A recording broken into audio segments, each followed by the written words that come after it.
I'm Tony Pervenanzi. Of course, the Loonacy podcast is brought to you by Roughneck Scarves. Today we're here at Sociable Cider Werks in lovely, what do you guys call this? Northeast Minneapolis? Would you? We have Steve here from Sociable Cider Werks right off the top of the show to talk about what's going on here. Steve, welcome to the show. Briefly, how did this place come to be? So we have two owners, and they were college roommates, and both were like investment bankers, so they kind of had an eye for a business knowledge. And when they were rooming together, they would homebrew cider. So Okay. they would kind of just like press their own apples, and then they had the idea once the brewery kind of like boom happened, there wasn't a lot of cider.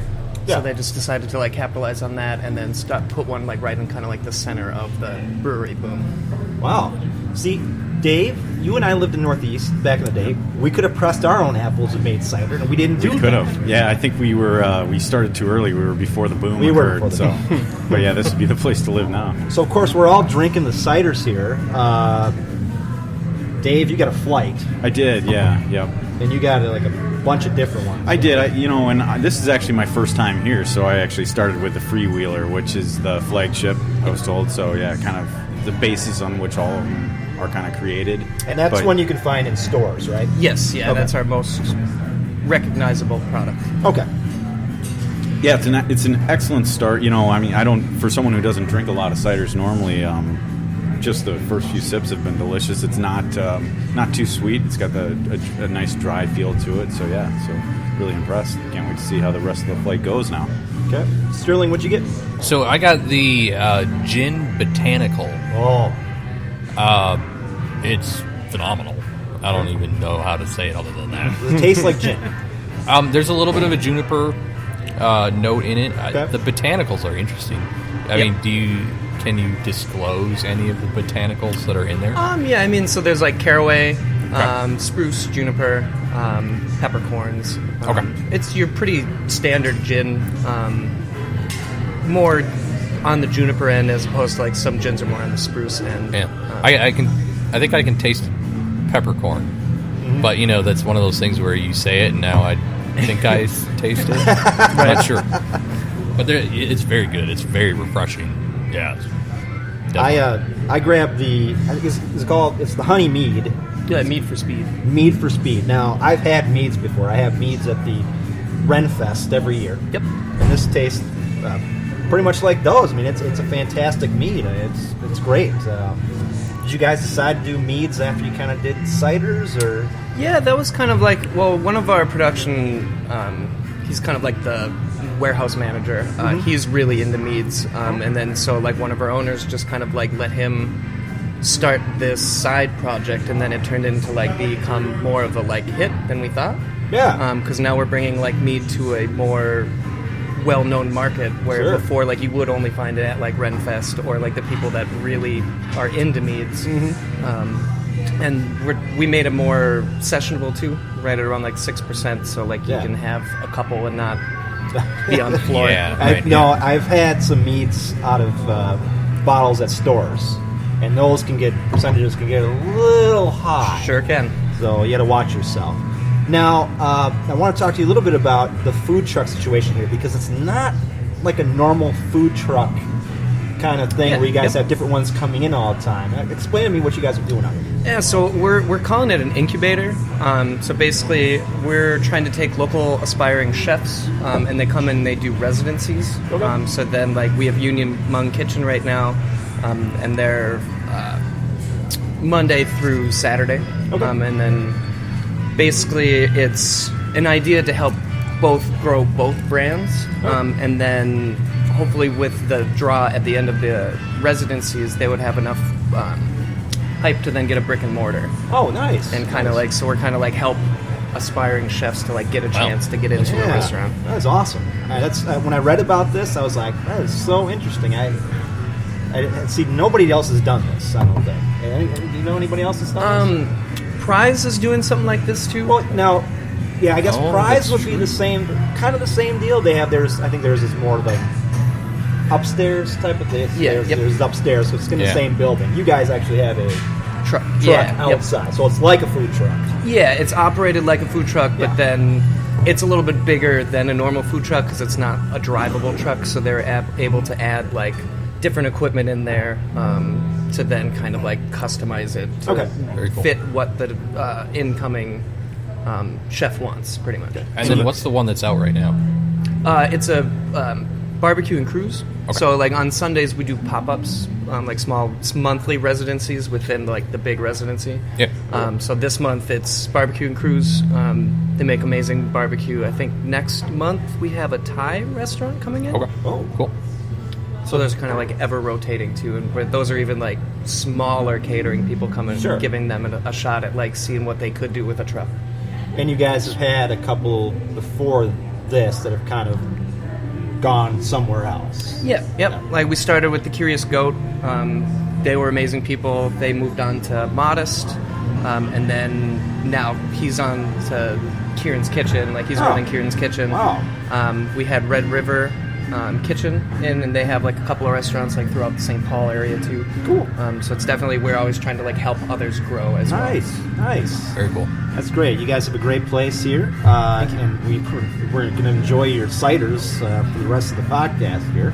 Wonderful. But I want to thank you, Steve, for stopping thank by you. and making some great ciders for us. All right. And do you have a prediction for next season's point total for Minnesota United? I would like to shoot for 52. 52. Okay. 52 would be nice.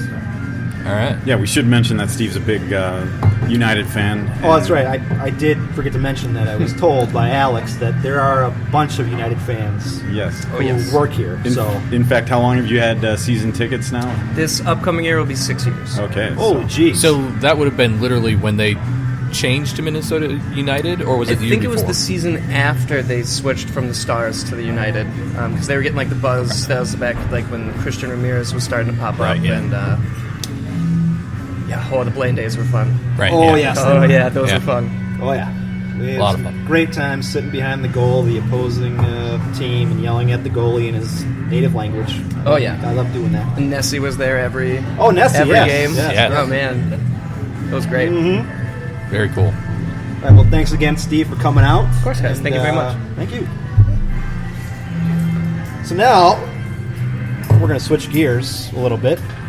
We're going to welcome another guest, We're going to welcome another guest, of course. and we'll have to have her tell us what cider she got. Yes. We're 'Cause going to that's welcome obligatory. Bridget McDowell, right? Yes. Bridget, You got it. you are with, what is it, BG... MLS Run down female? your resume. Yeah, run down your resume. I can't even go through all of them. So currently, and for the most part, with MLS Female, Okay. I do contribute a little bit to BG Unwritten as well. Okay. Kind of started covering the Forward Madison season with them. Had to kind of take a step back from that because we've had a lot of MLS news, so Yeah. that kind of took over. But, Cool. Yeah. All right. So we're just going to be joining us for the rest of the podcast here, and we're going to talk about some, well, of course, Loons news, because there's a whole bunch. They actually decided to do something. They did decide to do something. It's And, Or been a not busy do week over. well, we kind of mentioned this in the last podcast that we thought Darwin was going to be gone.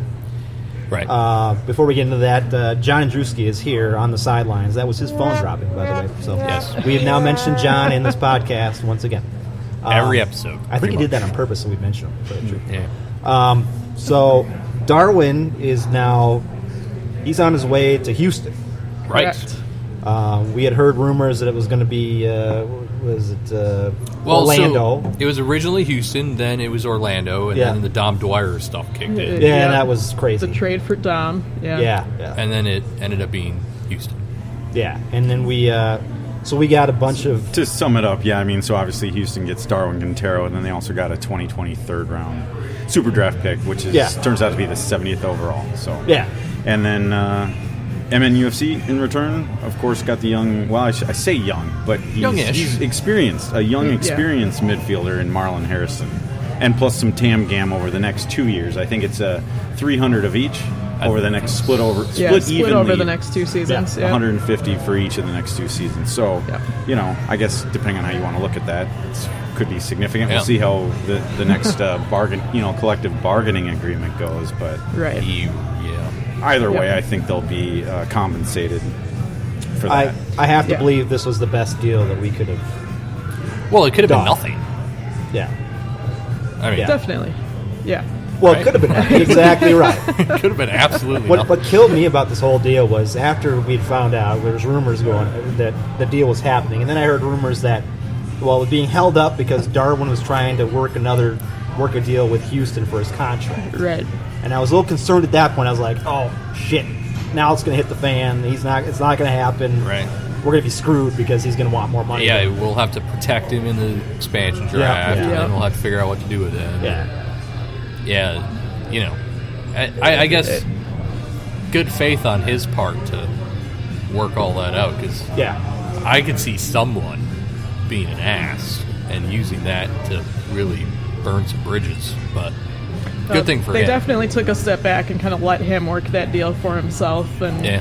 and still get something out of it rather than him just taking off and getting a better deal somewhere else. Right, yeah. You think it was him or his agent? His agent was like, "Darwin, now let's take this deal. Let's not screw around here."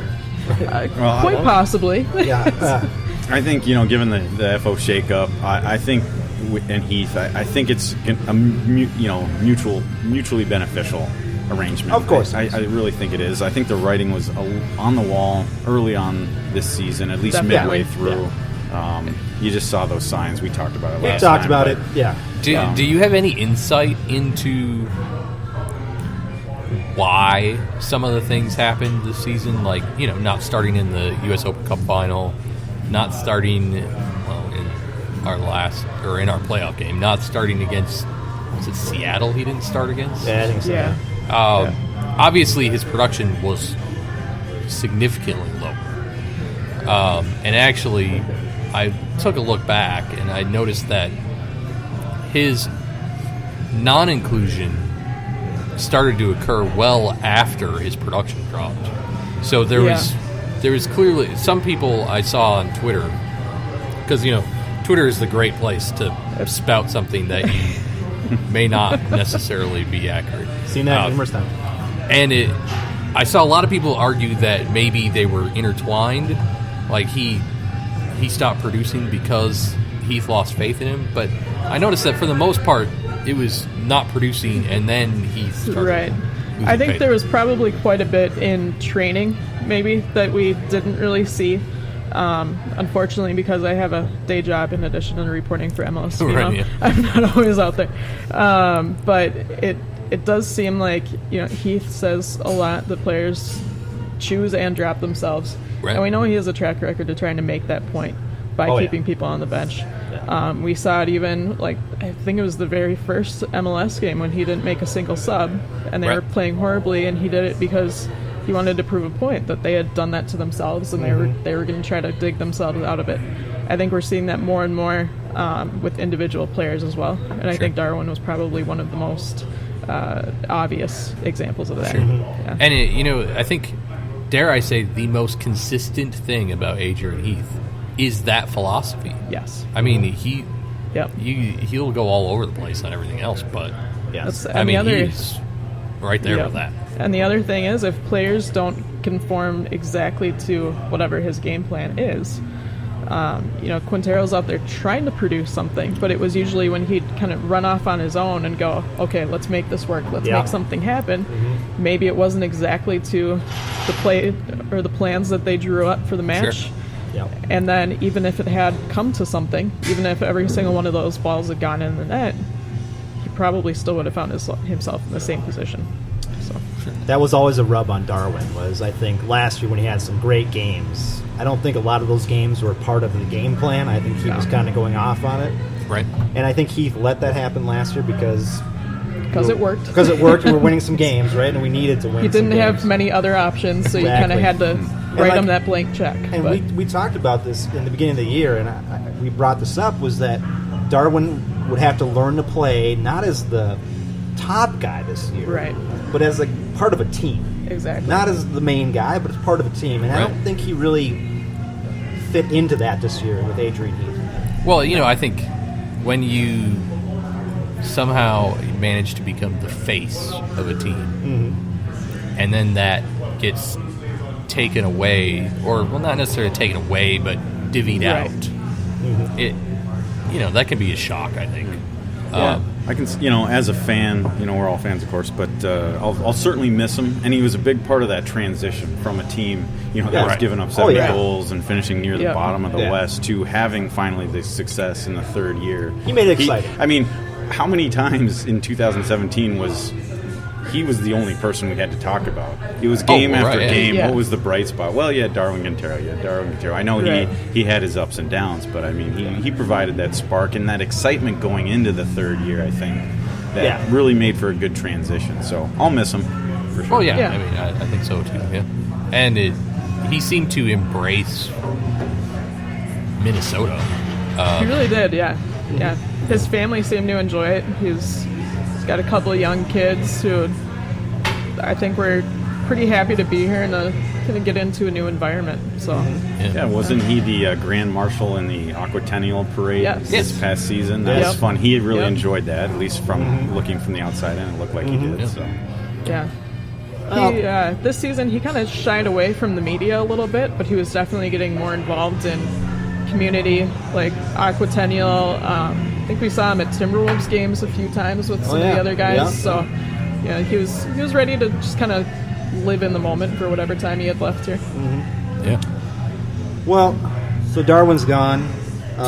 We also lost another player in the expansion draft. Yes. So we did. Let's talk about that. The very first pick, which I'm not actually shocked after I saw the list come out of who we actually protected, who we didn't protect. I knew that Dinladi would go in this draft when he wasn't protected because he's a young guy, he's a young forward. Everybody's looking for young forwards who have potential, and this guy has potential. He hasn't found it yet, but he has potential. Did Miami trade with Nashville to acquire that? Wasn't there a swap of picks? I don't recall. Okay, I didn't pay that close attention to it. I just kind of looked at the end result, basically. I think I liked Abu. I mean, he had such raw talent, but we just reached a point to where we couldn't address that anymore. I think we were year 4. We need to have proven players that, I mean, unless they're draft picks, I suppose. But players that have been on our roster for a while, we need to have proven players that we don't have to spend resources on. Right. And so, for me, it's like, I really hope he excels at Nashville. I mean, I think he's got that opportunity to grow again, and maybe that's just a change of landscape. I think just a change in system will help him out quite a bit. I mean, this year when he wasn't injured, he was pretty much on the bench or used in situations where he really had to be the guy who would make, the single play happen. Sure. Yeah. And he's not that kind of player. You have to let him work it out for 90 minutes, not send him in as a super sub in the 85th minute and then be mad when he doesn't score. That's right. So I think going to an expansion team will be good for him because they'll be able to build a system around all these players who they're bringing on, and it looks like he'll be a good fit with that list that they have and some of the players that they've already signed to bring up from USL.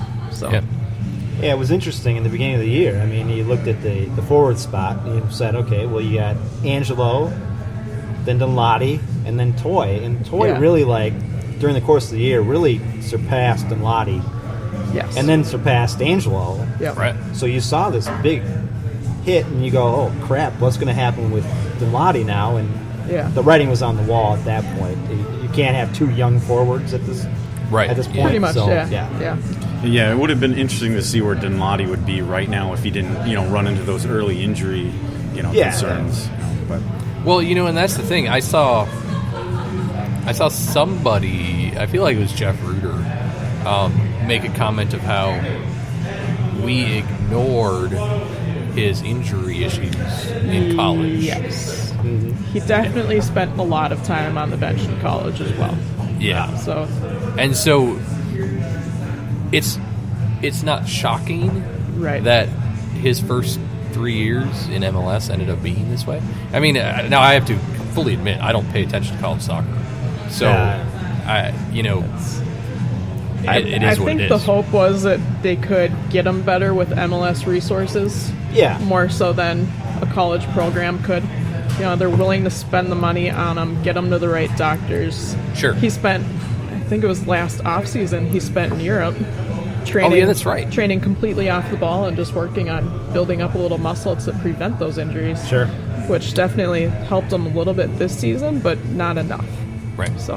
Yeah.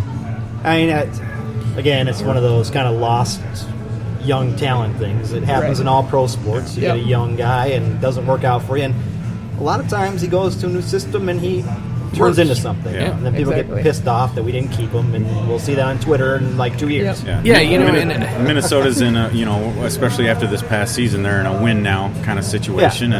And not that Dinladi couldn't help that, but certainly you've got a player that was able to advance a little bit further in Toy, and we'll see what else happens at that position. But And with that, I mean, when you look at who we're without making any moves, when you look at what we're doing in 2020, now we have Toy and Angelo. I would have to think that Toy has at least a slight edge over Angelo, right? For sure. Oh, yeah. Because you have the situation where Toy can come in, the entire defense is out, Right. and then at the end of the game, you can bring Angelo in and kind of beat the crap out of him.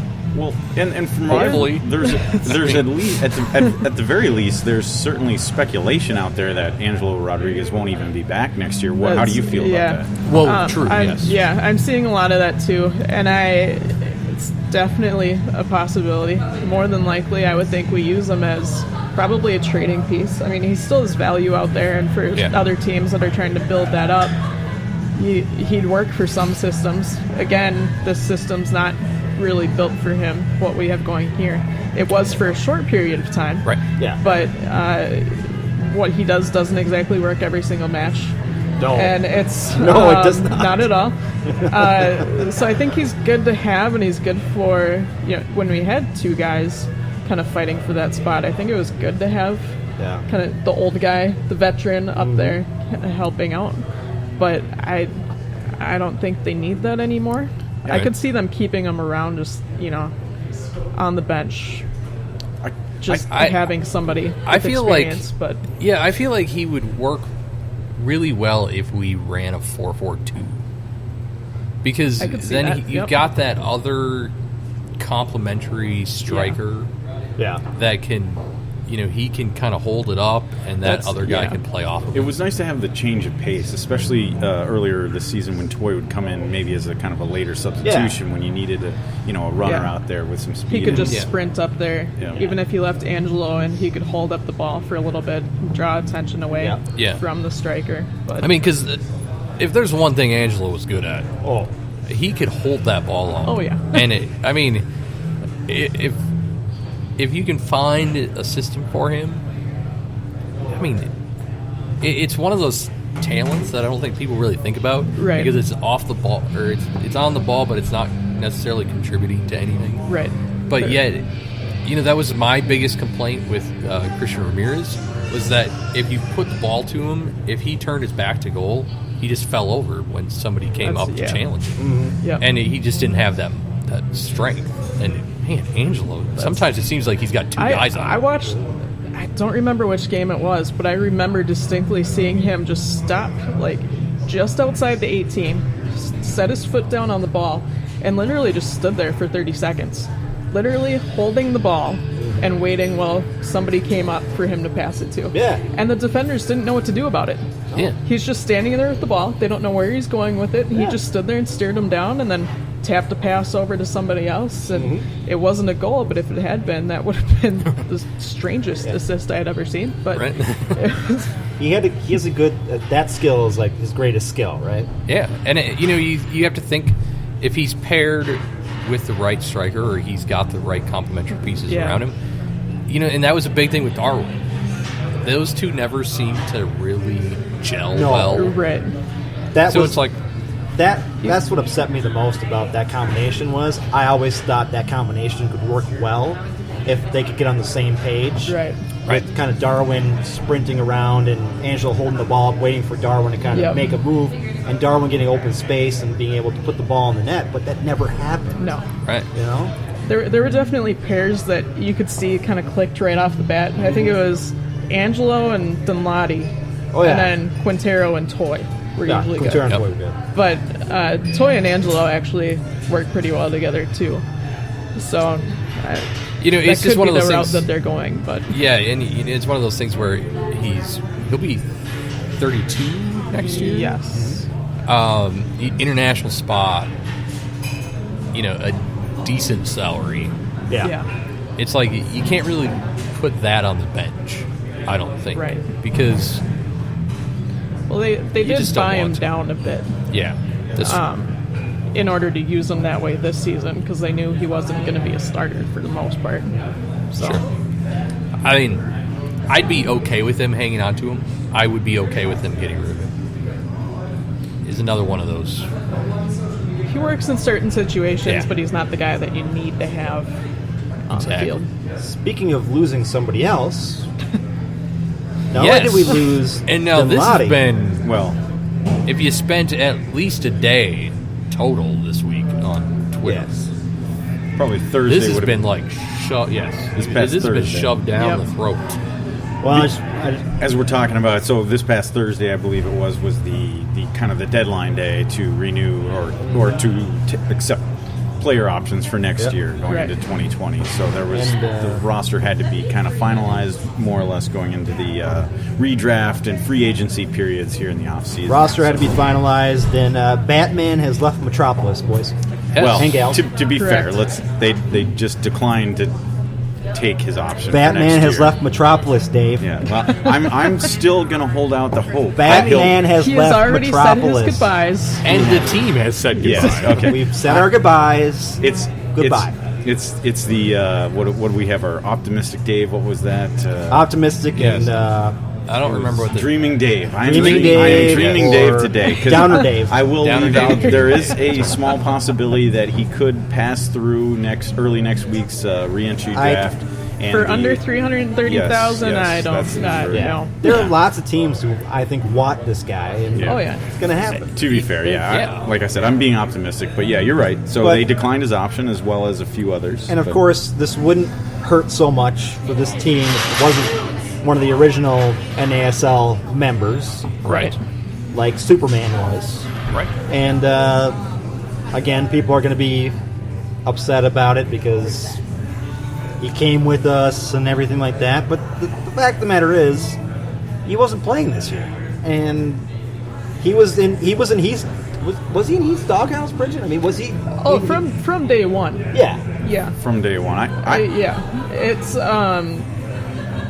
Heath had said he had so many possibilities and things to build on, but he really never got a chance. Yeah. And I Well- think.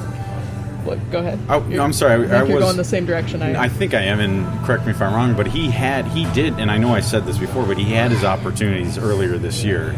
Through the first half of the season, I would say, or at least a third of the season, he had his opportunities. He was out there, and unfortunately for him and his fans, he did not But it make was the most also of his he wasn't in his right opportunity. position.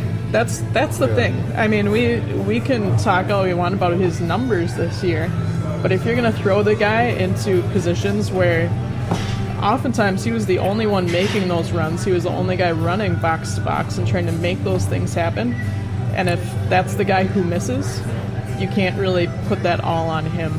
Yeah. Yeah. And we saw the same thing with Finley. Finley, it was the exact same situation. When he was out there, he'd be the one going box to box.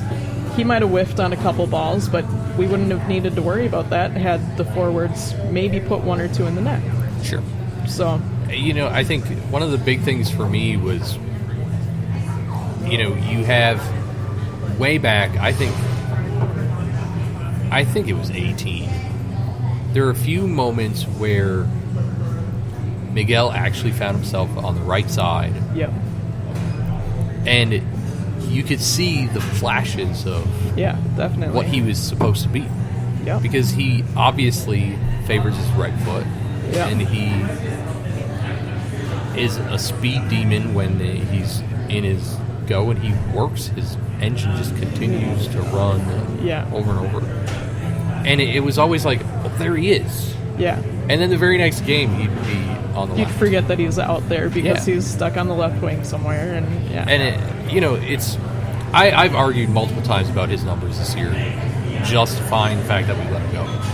But you're right. I mean, it's when he's doing all that work in the wrong position, it kind of happens. It's hard to say that those numbers are representative of what he is, right? Yeah. But I mean, obviously he's not going to change whatever system he's trying to fit everyone into. Exactly. So it would happen eventually. Mm-hmm. And then you have to. I suppose you can bring up the point. Well, why do we have 3 guys that are technically right wingers? I mean, well, that's that's the thing with the Houston trade. We bring in Marlon Hairston, who is described in almost the exact same terms as everyone has said about Miguel Ibarra. Yep. So we're dumping him because we don't want to pay his $330,000, and then we're picking up a younger guy who hasn't seen as much playing time. He's been around for a few years. Houston, Colorado. He hasn't gotten the time to really show what he can do, but everyone who's seen him is describing him exactly the same way, and it's, how are you going to utilize him when you couldn't utilize Ibarra? and then we go and protect Molino, who plays on the right. Yep. And we have Finley, who plays on the right. Yeah. Yeah, It was actually a surprise. I mean, I had to look it up. I looked it up when I first heard about the trade. I mean, just because I had not heard of Harrison's name before. But he's been in MLS since 2014 with the Rapids. So he's a young player. He's still only 25 years old, but he's been in the league for quite a few years now. Yeah. So, Bridget, here's a question. Is there a chance that with Chacon being as young as he is, do you think Heath is going to say, okay, I'm going to put Molino at the 10, and I'm going to have Chacon come in and learn and sub in and get his bearings, so then he only has Finley and Hairston to deal with on the right? Or am I just completely on all in? It's definitely a possibility. We know that Heath is protecting Molino at all costs. Right. Oh, yeah. He was on the protected list right away. That was the one name that you didn't really have to think about. It was always going to be either him or Finley. But Molino has shown he can work on the right wing. He's also played that 10 spot a few times. Right. And been pretty solid. He didn't have a whole lot to work with those times, but he was pretty good with what he had. And we know with Chacon, Heath is going to take that slow. He's not just going to throw him out there. He's going to try to develop him. And I think that Molino is probably the best bet to groom him into that position. Yeah. And get him comfortable there so that he can be like a regular figure there. Quick question about Chacon. Is he old enough to drive? Because I saw a picture of him, was it on Instagram or Twitter? Yeah, it was his girlfriend. With his girlfriend. She was taking the picture and he was driving. Is he old enough to drive? Well, he turned 19 the day that he flew so up. He can, so I'm not sure what the laws are. I was just saying he looks a lot younger than he actually. He does. And that exact picture. Yeah. And no offense to Tom, I mean, but he was, the wheel was like kind of up, and obviously no one can see what I'm doing, but it was like up at his forehead. So I just looked into it. So in Uruguay, as long as you can see over the wheel, you can drive. It's legal. Well, then that's not a good thing. So he's just barely there. Barely. So you got some giant 5-year-olds in Uruguay driving cars? Yeah, well, apparently. Jiminy Christmas. Well, the funny thing is, Miguel is the one who really took him under his wing. Yeah. It was like living with him and driving him around. They carpooled. Miguel's not a big guy.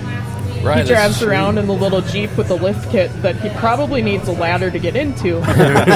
So I would give anything for photos of the two of them getting up into a Jeep. That'd be a great photo. No kidding.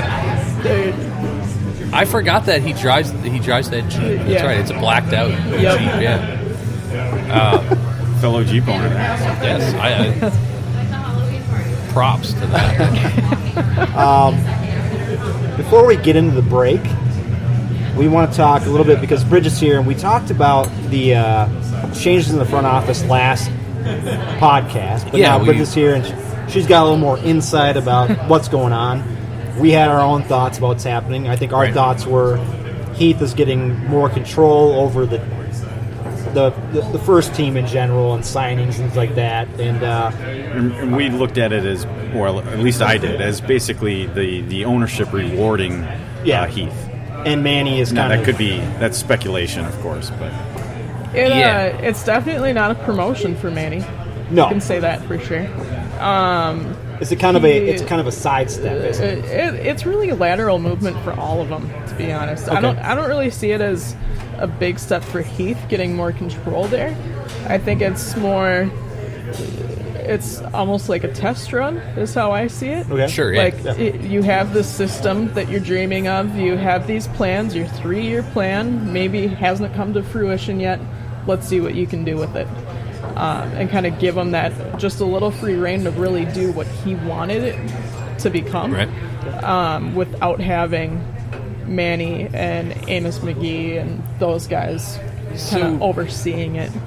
Do you think it's a bit damning for Manny, the fact that, again, I would agree it's a lateral move, but now that he's been removed from the ability to really scout and have decisions in the first team, do you think that's a little damning to him? Like, possibly. Did he make a few too many mistakes? I would say that's a fair analysis. Giving more of that control to Amos and Watson, I think is showing that maybe they weren't all on the same page. Manny probably had his own ideas aside from Heath and his group about what was happening. And we saw that in every one of those slightly mysterious signings where it's like, okay, you can talk all you want about what you saw in Europe one time, but how is that translating to your team? I think that's definitely... And there's our dog barking. There's our dog barking for the podcast, everybody. It was about time, really. About time. It took a while. Yeah. So because there's at least one of us on this podcast that's Scandinavian, Dave's never really talked about what he is.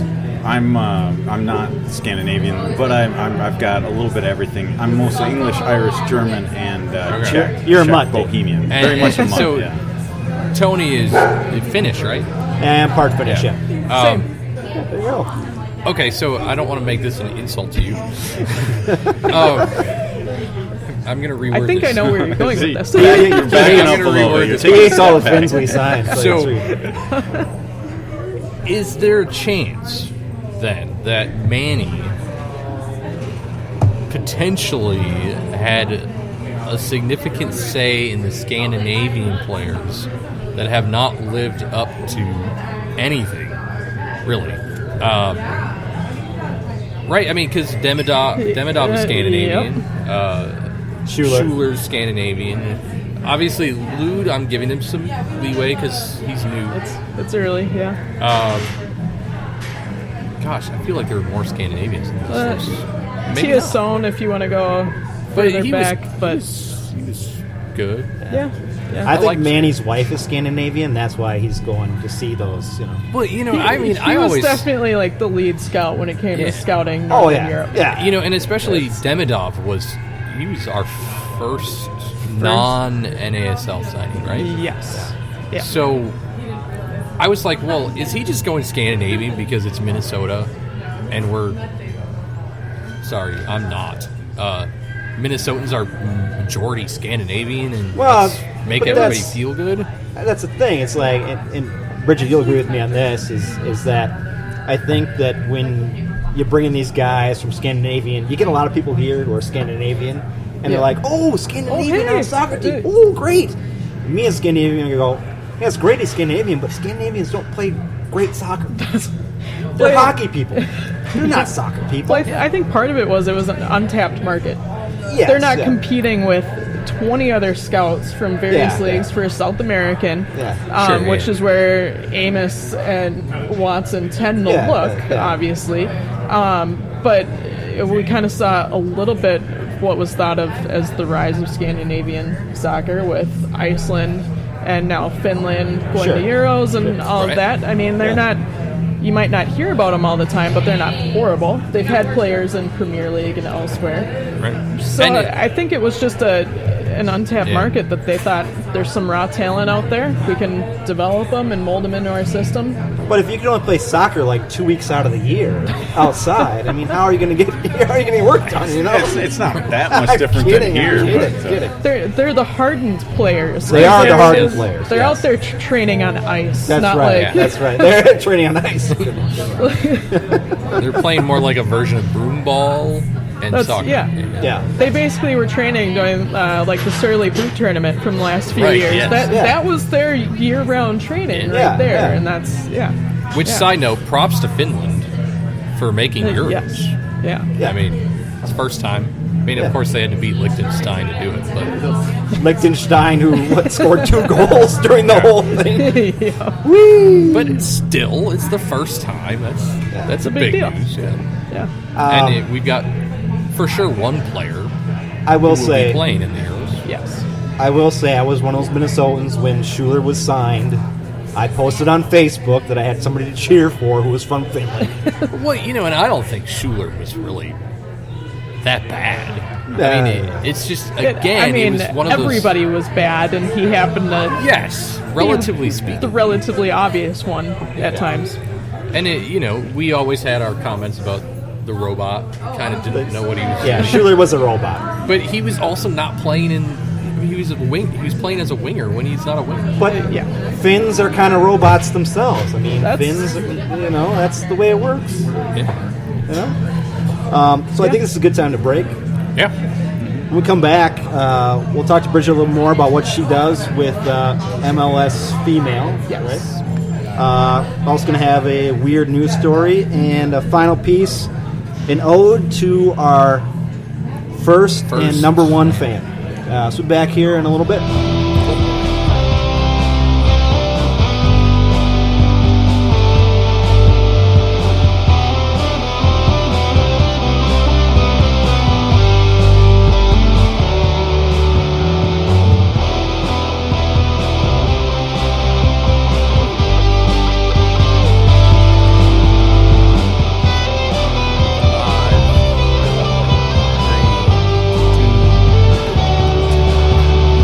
Back here at Sociable Cider Werks. Bridget is still here.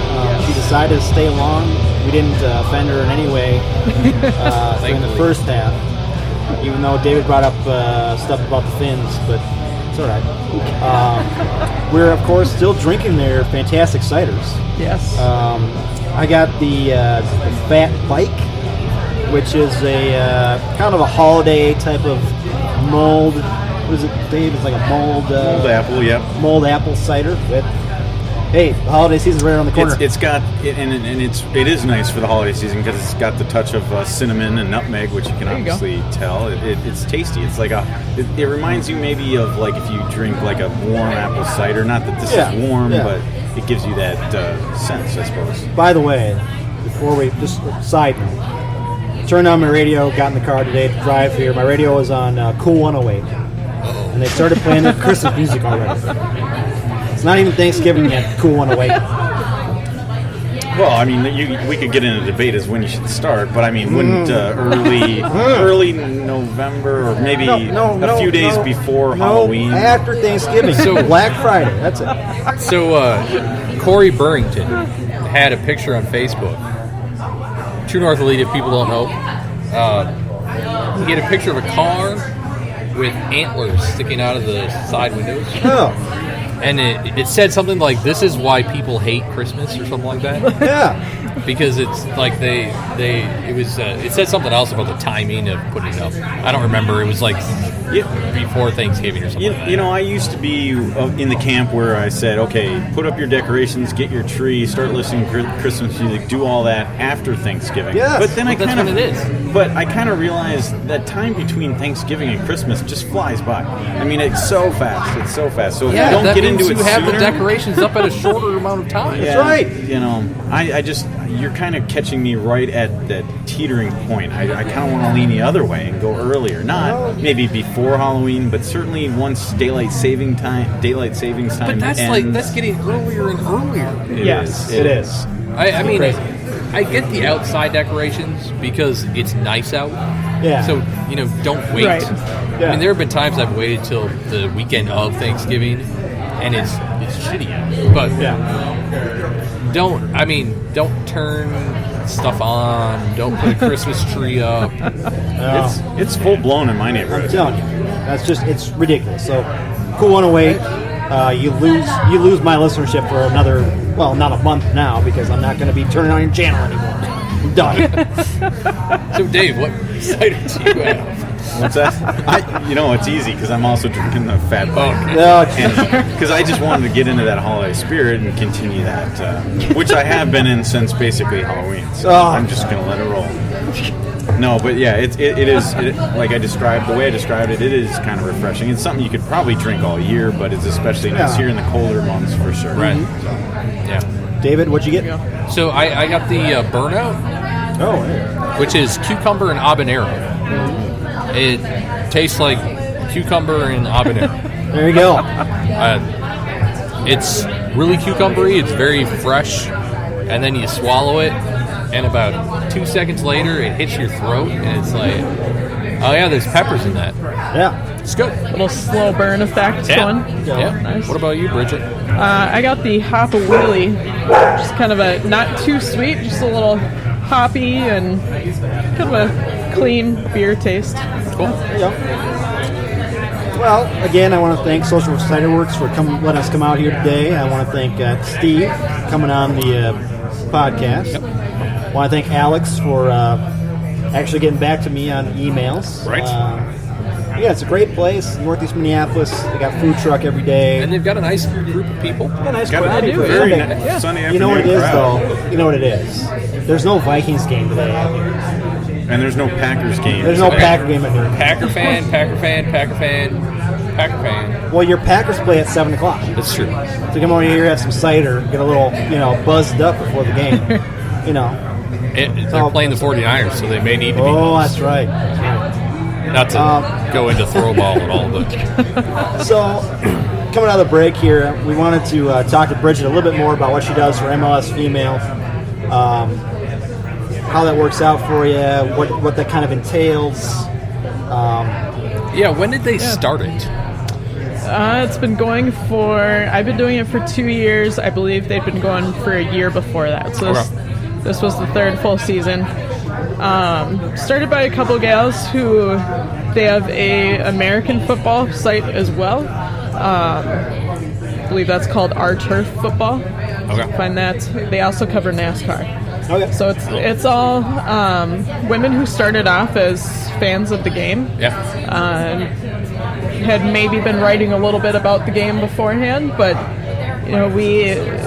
we try to bring kind of a different perspective to it, being all women and then having that fan background rather than the straight up journalist background. Right. But more than half of our current squad has media credentials, so Nice. we're covering from the press box, going to press conferences, as much of those things as we can to get that information. So do you get media credentials then?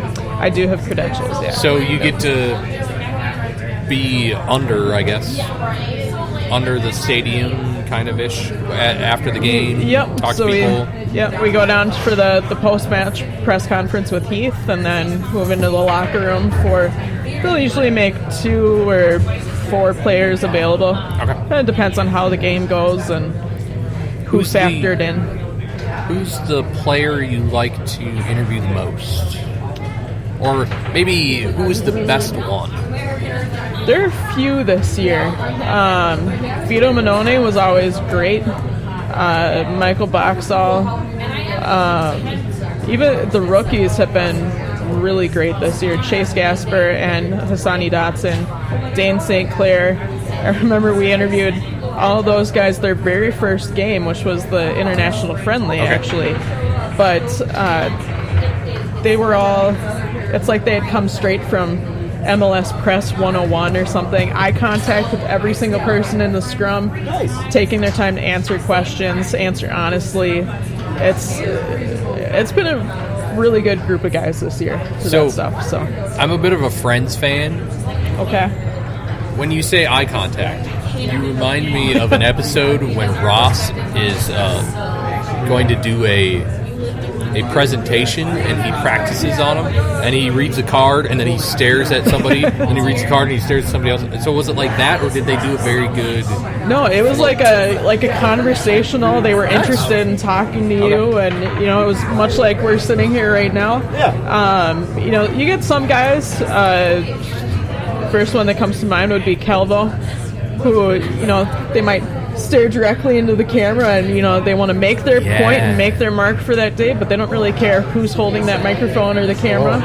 Interesting. But no, almost everyone in the locker room this year has been great about that, and genuinely wanting to answer questions and tell you how they feel about the match and how they think things went. So Vito seems like, not just because he's Italian, he seems like a genuinely nice guy. Yes. Well, and if you follow him on social media, you certainly get that appearance. Yeah. I got to meet him briefly at the State Fair, which was really cool. Yeah.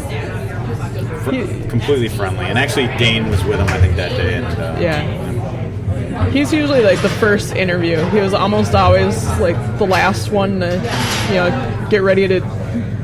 A lot of them will have to wait while they shower, maybe get ready to leave and all of that, and then we get to talk to him after they've kind of had that time to wind down. Yeah. He was always the very first interview. Nice. He'd be ready to go and say, all right, I haven't really processed the game yet, but let's sit and talk about this, and we'll kind of discuss it. I love this guy even more now. Right? And Michael Boxall's the same way. So, yeah. Nice. Yeah. Very cool. So, do you think that specifically MLS female, do you think it's helped kind of increase the awareness that there are women who are good at reporting on sports, who are fans of sports? I think the cool thing about soccer has always been that it's very inclusive. Yes. It's very different from the other sports. But do you think that this has done well at kind of increasing the awareness that, women can do these things just as well as men? Yeah, we get a lot of feedback from people across the league and even internationally who, they're looking for MLS stories, and maybe they don't want just something that's, covering stats and your post-game numbers that a lot of the reporters have, which is definitely a part of sports journalism, but there's a whole lot more there. And we pride ourselves in kind of introducing new people to the game. People who wouldn't normally be attracted to it because it is so, you do still see in some places that bro culture, Oh, yeah. And it'll be a long time before we get away from that, I think. But we're just slowly getting people who are I was never really interested because it was always guys who were on the football beat, and then they'd also cover a little soccer, and but we're in there as fans and as people who want to bring that. We're unbiased as well. Obviously we all come from particular teams, and that's where our interest started. But yeah, we're actually we have some exciting new things coming. We're actually rebranding. And in order to kind of increase that audience and continue that movement of getting more women interested, for a while, Meg Ryan and I were the only women in the press box. Okay. She covered for Star Trib. Now she's on the Gopher beat. So it's myself and Ashley Nordling, who's with E Pluribus Lunam. Yep. We're the only two women in there, and it's been talking to some of my colleagues at MLS Female. Some of the press boxes maybe aren't as friendly to that. One woman will tend to stand out a little bit and maybe kind of be set apart, but I've never felt that with this club, with this front office and the press box. It's been a great environment for all of us to keep growing. So. I mean, and that was going to be my next question. I was going to ask, how has MNUFC been in terms of bringing you in, being inclusive, and yeah, they've been really welcoming. Obviously they want as many different people as they can covering the club. sure. And with the move to Allianz, at TCF, the press box was huge because it's built for football, where you have all the staff upstairs and international news coverage. At Allianz, it's like 12 seats set aside for press. And to be one of the few people getting up there was a huge privilege and honor for us. And it's they're welcoming of as many voices as they can get covering the team. So, one quick question for you: the press box. What kind of free food do you get? As you've maybe seen from Twitter, we have nacho bar. Yes. Quite a lot. Nacho Yes. bar? You haven't seen that? I haven't seen nacho bar. So Jeff Reuter has running stats of how the team does based on what kind of nachos are served. Oh, I've seen that, and they've actually, if you watch some of the broadcasts, you'll see them yeah. Cal, or Oh yeah, Ken we'll Rowe run into them specifically before talking the about match. pregame. You watch the pregame. I don't watch the usually get pregame. into it. Well, you got to start watching the pregame. Yep. Jamie Watson is notorious for going back for thirds or fourth servings, and that's why he gave us gum down in Atlanta. He's probably so used to nachos. Yep. Yes, he's probably so used to having to cover his breath. No, we met Jamie in Atlanta. We went to the hotel where they're at, and we started talking to him. He gave us all gum and took some gum because he had free-game nachos. Yeah. And that was he's usually the first one in line up there. He has to chow it down and then get down to the pitch. But I felt like he was maybe trying to hint at us that we had bad breath, because it was literally oh, you guys want some gum? And to be fair, I think that was actually probably it, because we're talking about Allianz Field here, not the road venues that we've been on. So wait, so you're saying he thought we had bad breath? I think that's what it was. Yes. Oh, we had beer breath. I'm sure. Yeah, it's interesting. Nacho bar. I've never heard about that. Now, what do they have for beverages? We're talking we're probably talking pop and coffee and tea. Yeah, they've got they serve Pepsi as well, just like the rest of the stadium. Okay. So there's your Pepsi, Diet Pepsi, Sprite, or whatever the Pepsi version of that is. They do serve very good coffee up there. Ooh. Sierra Mix, I think is the Pepsi. Very good coffee. It's the occasional post-match wine or beer. Nice. So is it usually in celebration? So the wine, would that be? Oh, his favorite is Pinot Grigio, right? I think. I should know this. So. I don't know why. Well, he gets his own bottle that he shares. Those stories came out that he likes to share a bottle with the opposing coach sometimes. But let's see, what was it? I think they were serving a rosé after the Portland match. One of the Portland matches. Makes sense. Yep. Makes Yep. sense. I think that might have been the first match where they started doing that, actually. So they, you have the cooler of Pepsi, and then at the very back is a wine bottle chilling for post game, and it's we're all right. There you go. Let's do this. Okay, cool. Nice. Yeah. So, what steps do you think are still necessary to bring more women into the fold? First off, making it more accessible. Sure. Obviously. One of the problems with journalism and writing of any kind in general right now is that's always the entry level role, but 5 years experience required. If you look for jobs like that. So with MLS Female, we try to be kind of that first step in the door, where maybe you didn't think it was possible, but to kind of give you that route to develop that. Sure. And I think we just need it to be normalized. I think a lot of it is a stigma that men aren't going to be welcoming to you in the press box. Some people are just intimidated by that, which is definitely understandable. For myself, having grown up, most of my friends were guys. All my friends from college were guys. I worked with a bunch of guys, so it doesn't really faze me so much. But I know that a lot of women, maybe being the only woman in the room is kind of intimidating for them. So just in general, in societal terms, we need to just make that more of a normal thing. And I think it'll come. Just being given a platform is huge. Cool. So, very cool. Yeah. So you said that you had to take a step back a bit from forward Madison coverage. Yeah. How much were you able to do? I mean, do you have a lot of insight into what happened this year? Do you plan on doing it next year? I hope to do it next year.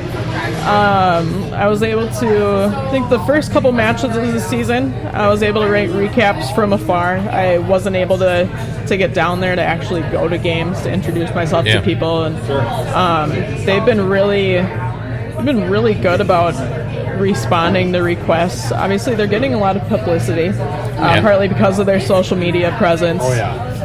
So they have a lot of people covering them, and they're very gracious to everyone who wants to cover them. So I'll still every once in a while shoot an email over there. Hey, can you give me a little insight on this? Especially with having some of our players on loan there, it was kind of implied in that coverage that I was covering them a little bit as well. And their whole front office, from Coach Daryl Shore to Kuba, who handles press, they've been really great about partnering with us to get us that information that we need. But I do hope to cover them a bit more, get back on BGN more regularly. Because of the coverage that we do, we don't, at MLSP, we're not paid for the games that we cover. I have a full-time job. I work 8 to 5, Monday through Friday. Makes it hard to do some of the traveling, but they're really gracious with whatever we can do. Sure. So, yeah. Cool. Are you going to buy one of their gravy boats? I mean, I might have to. I mean, the gravy boat thing is a fantastic idea. I mean, seriously. And there was the gravy boat, and then there was the branded potato. Yes. Who does that? I mean, their social media and their marketing amazing. Is spot on. Yes. I can't stress it. Like, I assume, and I hope we'll get another chance to go back there to Madison next year. Without Tony, of course. Right, it worked. Hold on. We enjoyed ourselves without you. I'm sorry. We as just a fan podcast, we reached out to the team and their supporters groups, and boy, did they welcome us with open arms. I mean, we did a podcast right in Madison with the supporters groups. That's awesome. They brought us into their pregame rituals, and it was just fantastic to experience firsthand. I can't wait to go back next year. And I was going to wait to bring this up, but I mean, I'm drinking the Kool-Aid. I bought a flamingo onesie that maybe I'll wear next week. Next year, yes. Oh, there you go. Yes. All right. I want to see that. Well, now I have to go. I think it was after meeting what's the Leonardo da Bessie or the cow. Bessie. Bessie. Yes. I can't think what her name is. It's Bessie. We'll go Bessie. Bessie. Yeah. But she really made an impression on me. That whole experience, the whole game day atmosphere was just fantastic.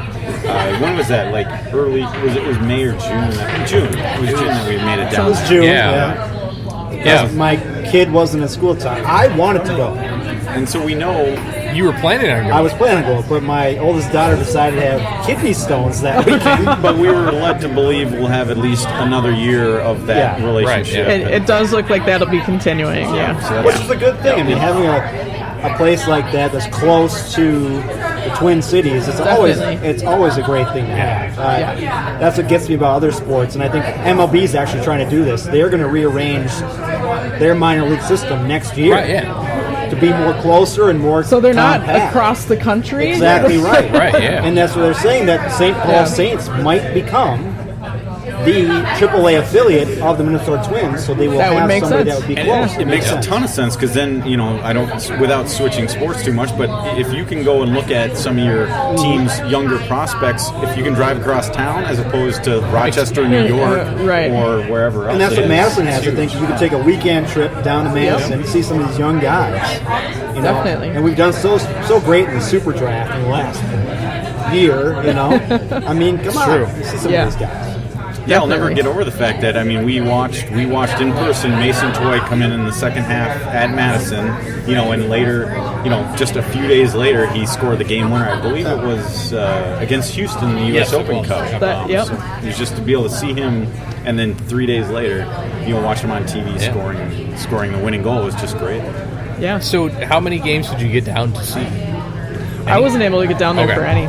No. Well, you I got had like to. 2 or 3 planned, Yeah. but Things everyone get- fell through. So hopefully, as soon as that schedule comes out for next season, I'm gonna lock them in and make it happen. Well, you you- always come down on podcast weekend and we go. Right. Always welcome. And check to see if One Barrel has any decent beers, because that's where we did our. Okay. That's where we did our podcast. Fantastic. The supporters are fantastic. Yeah. Geez. Good place. Yeah. I've had quite a few of them reach out to me on Twitter and be like, "Hey, when you do get down here, we'll let you know where we're meeting and let Yep. us know what you want to talk about." We stayed at a really cheap hotel that Yeah. was decent. Tony picked it out, yeah, Yes, that's right. You picked it out. but didn't stay. The guy that does the janitor work is phenomenal. Seriously, I talked to him for 25 minutes, and 25 minutes. it was while David disappeared for a jog, I guess. That's right. Um, That's right. And I was sitting there. He went in. I missed breakfast, and he went into the kitchen and found me sausages. Nice. Oh, he brought you sausages? And the guy sounds exactly like Louis Armstrong. Really? He even sings. We were Wow. talking about it. I don't know how we got onto it, and he started singing. It's a Wonderful World, and I was like, "Good God, it sounds like Louis Armstrong's right." It's very cool. I don't know what the name of that hotel was. It was. You'll I have to don't let me remember. know and I'll put that Yeah, down. it was right next to a Hy-Vee, which is fantastic because I would have the Uber drop me off at the Hy-Vee, and then I'd grab some food and then walk to the back of the It was place. the Best Western. Nice. But, so Bridget, I just want to thank you once again for coming on Hey, thanks for having the me, guys. podcast. That was cool. I know that we talked about this for, I don't know, you've been talking with David for a while. And, Yeah. we decided the off season would be the best time because I know you're busy with your, 8 to 5 job. All of us have 8 to 5 jobs. You have 8. We know how it is, David, you wanted to bring up a short story about Christmas lights. Yes. So we kind of led to it already with the Okay. holiday decorations. So obviously this weekend's been fantastic. Yeah. So I was like, well, I should probably get the Christmas lights up. Yeah. And so we have cathedral ceilings in our house, and so the peak is high-ish. Yeah. And it's a split level, so it's like, I don't know, 25 feet off the ground, something like that. And we don't have an extension ladder big enough to get up to the peak. And we do these icicle lights from the peak. So I was like, well, I'll climb up on the roof and just hang over and staple the lights. Have you seen Sounds like a Christmas good idea. Vacation? I feel like I've heard Yes. this story. So I'm not a heights guy. Okay, I don't like heights.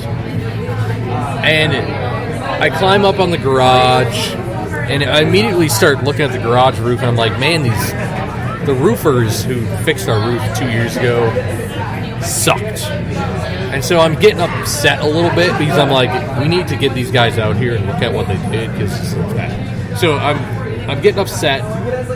I'm dragging these icicle lights across the roof, and if you have never dealt with icicle lights, they tangle so easily because they're hanging down and then they're on a strand. Yeah.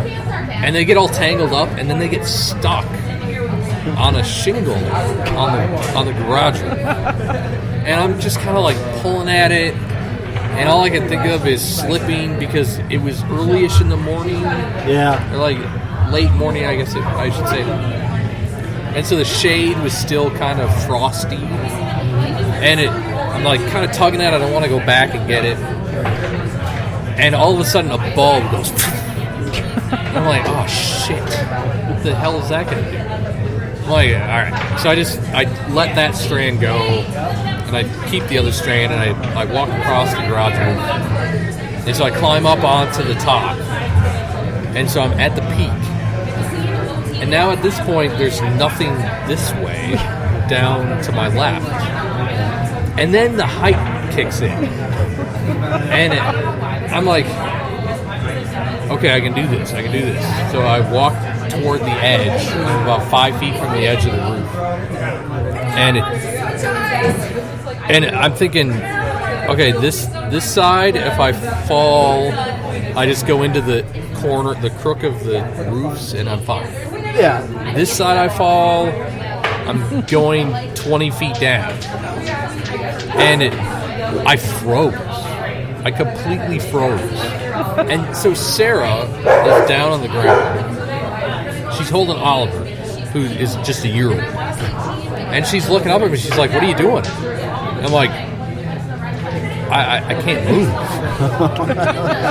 She's like, what do you mean? I'm like, I literally cannot move. Oh, I'm stuck.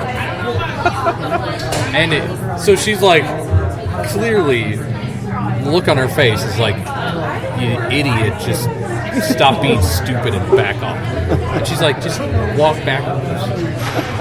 And at this point, I'd already started going down the slope. And I'd set my phone down on one of the air vents. And I'm like, okay, now I have to back up. I have to reach down and get my phone. And I've got the staple gun in my coat pocket. And I was just, at this point, I'm like sweating. It's only like 38 degrees out, so the fact that I'm sweating is obnoxious. And it took me like 6 minutes to finally maneuver myself away from the edge and back into the normal area where if I fell, I just, like skin myself a few times. yeah. Yeah, that was bad. That's my story. So I mean, it was bad. But you're here. Next You year, made it. next year you're gonna have a company do this, then, right? Is that the deal? Well, so my neighbor yeah. had a ladder that could reach the peak. Okay. So that's what we're going to do next year. Oh yeah, next year. Next year, sorry. Because that was way easier. That's why I don't do that stuff, man. That's why I don't do it. Well, and the thing is even when you get the ladder, Yeah. you have the eave that sticks out like Yeah. a foot and a half. Yep. So I'm up at the top and I'm like leaning back to try to staple. Yeah.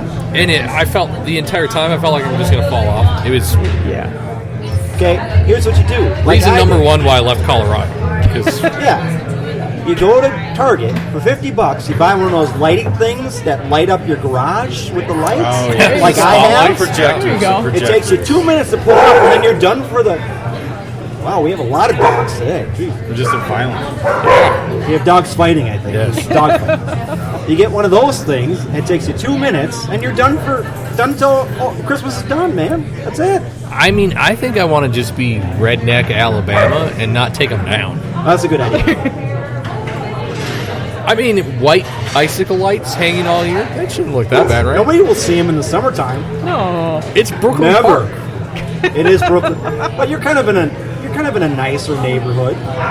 It's still Brooklyn Park. Yeah, I get it. Yeah, so that was my So you froze up and you yeah. And I'm crazy sore because I climbed up and down a 20-foot ladder like 8 times. Never Well- would imagine that would be. David, we're glad you're still here and not have broken arms or anything like that. Right. There would have also been no bushes to fall into had I fallen, like on Christmas vacation. Yeah, that would have been bad. Yeah.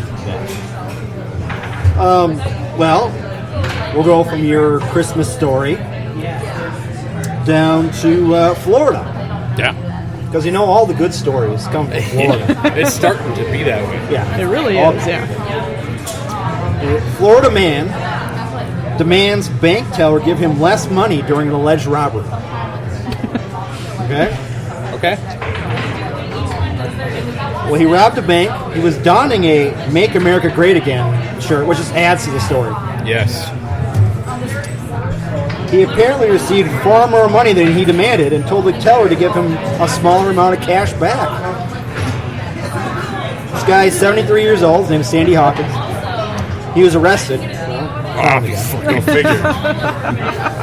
He was at the Wells Fargo in Boca Raton around 11:30 Monday. Boca Raton. Oh, gosh. He came in, told the teller he had a weapon, said this is a robbery. He demanded $1,100, Exactly. which is a very specific amount. $1,100. Yeah. I mean, $1,100. Was he trying to buy something? I don't get that. And the teller counted out $2,000 in $100 bills. But Hawkins, according to a probable cause affidavit obtained by the news outlet, told him it was too much and again demanded $1,100. The teller then slid the $1,100 under the shirt and he left. Then Hawkins was discovered after the manager at a nearby sports bar he frequented identified him. When they went to his home, he reportedly confessed and told them, "I will make this easy." He apparently handed them a bank deposit slip that read, "Give me $1,100, no alarms, hope to get caught." Hope to get caught. Yeah. Okay. His landlord said he was a kind person who probably reached some kind of breaking point when his wife passed away in 2013. But the funny thing is that he wanted to get caught, right? So the lady gave him $2,000. They knew they were going to. He knew they were going to get that money back because he wanted to get caught.